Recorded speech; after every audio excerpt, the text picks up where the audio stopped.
Hey everyone, it's Dominique from Blogging My Undies, and today's Friday, Q&A day.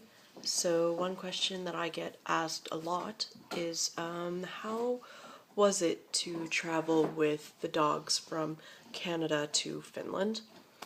It was pretty smooth. We really can't complain. In the background, you can probably hear Milo chomping on a bone. Sorry about that.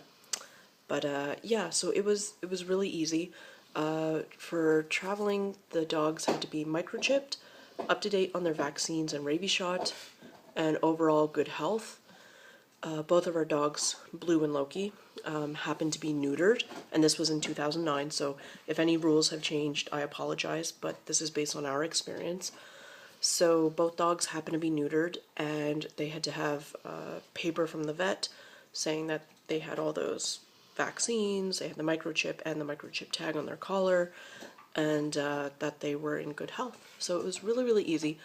And they also had to travel in a individual. They had to have their own dog kennel crate, the plastic one, and they had to have a source of water in there. So what we bought was like a hamster bottle or a guinea pig water bottle and just attached it. And for comfort, we put a dog bed in each and maybe one small toy in Loki's just in case. For safety's sake, we removed their collars off of their necks and kept them in my carry-on. That way they wouldn't have any possibility of choking while in flight. It was actually harder to leave a Canadian airport than it was checking into Helsinki airport when we moved in. Because, first of all, at the airport we were at, the workers at the front desk, they didn't know how to check in a dog. They had no idea. So we actually got to travel for free up until the States. And we were supposed to fly Canada to New York and then New York to Helsinki. And we ended up not doing that because I think JFK was closed or something. So they rerouted us to Connecticut.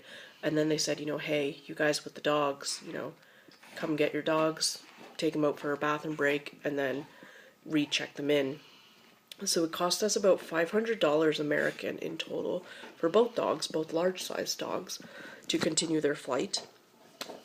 So that was pretty good. And before we left the airport where we're from, in Nova Scotia,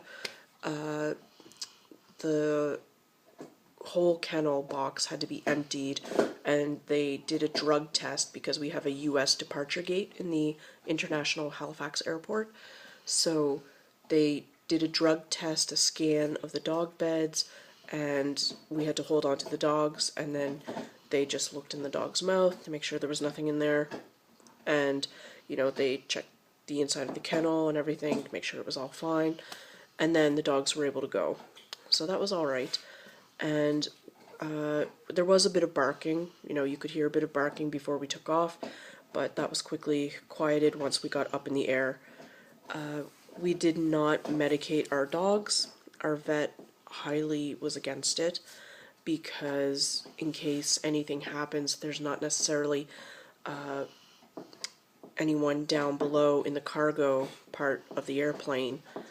So if anything happened, like if they had an allergic reaction to the medication, or if they, got really, really sick, we wouldn't be able to help them at all. And probably there's no airplane staff down there either to watch the dogs. So we did not medicate them whatsoever. We went, Halifax, Connecticut, JFK, missed our flight, and then to Helsinki. So it took us about 2 days to get there as opposed to 1 because of the time difference and because of flights and then the trains. But when we arrived in Helsinki airport, we didn't know what to expect. So I had, their dog collars in my hand because we obviously didn't speak any Finnish, and we were hoping someone would speak English.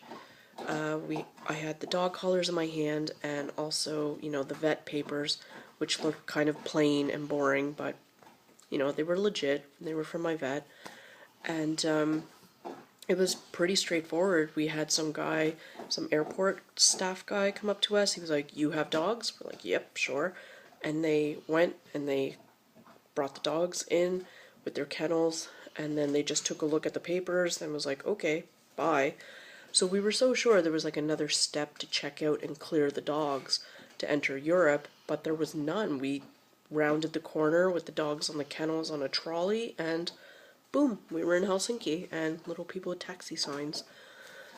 When you're traveling in Finland with dogs, and not in your own vehicle, you can bring dogs on the train, but you have to purchase a ticket specifically for the dog-friendly cart or section of the train.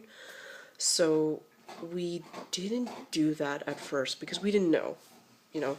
So we just dragged 5 pieces of luggage, our carry-on, 2 dogs, plus very large kennel boxes for, you know, up to 40 pounds, up to, yeah, about 40 pounds or so.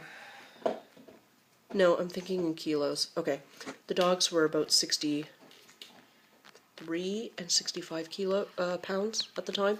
So yeah, so we're carrying very large travel boxes, and we were taking them apart and then putting them together and taking them apart, you know, keeping the dogs in the boxes if possible.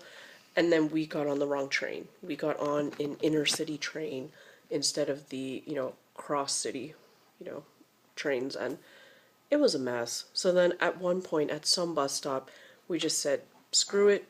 We took apart the boxes. We just left them at the bus stop, or at the train stop, sorry. And we never went back for them because it was just such a hassle. And it turns out that a lot of train stations do have some sort of locker system, so we could have left our kennel boxes in a locker if we could find one that was big enough to hold, you know, 2 separate, taken apart dog kennel box things. But we just weren't thinking clearly, and I was 26 weeks pregnant. But, you know, other than all that and losing, you know, our kennel boxes to someone, hopefully you have them, someone in Finland, and they've been good use to you. But anyway, so yeah, it was pretty smooth sailing. Like I said, it was harder to leave our country than it was to enter Helsinki. But bear in mind, we could only bring maximum 2 pets per person based on our residence permit and the fact that we're Canadian. There's like some agreements between countries, like what pets you can bring, so you would have to check with your embassy before shipping your pets over. Because we also happen to have 4 cats, and our cats cannot handle a car, so there was no way we were going to drive them to the airport, clean out their messy cages, and then have them fly around the world. So 4 cats stayed at home because of the number limit, and because they just get sick really easily. It just wasn't worth it. And yeah, there was a list. I don't remember everything, but you know, if your pet was moving to Finland for scientific purposes, for breeding purposes, yada yada yada, then there was different paperwork for that. But the paperwork for us was pretty straightforward. It was pretty simple, especially because our dogs were both already sterilized, up to date on vaccines, chipped, and all that. So it wasn't that bad of an experience, you know. I don't recommend it at 26 weeks pregnant, but you know, do as you wish. Anyway, thanks so much for your questions, and have a great day. Bye!